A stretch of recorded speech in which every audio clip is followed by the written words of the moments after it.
নমস্কার, স্বপ্নাবিক নিউজ নেটওয়ার্কে স্বাগত।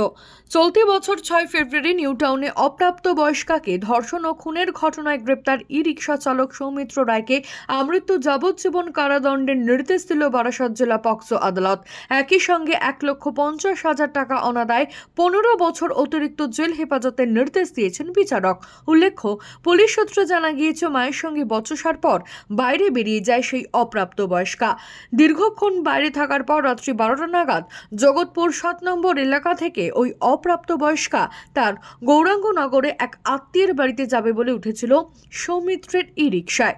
গন্তব্য না গিয়ে বদলে লোহার ব্রিজের কাছে একটি পরিত্যক্ত জঙ্গলে নিয়ে গিয়ে তার উপর পাশবিক অত্যাচার চালানোর পর মৃত্যু নিশ্চিত করে সৌমিত্র।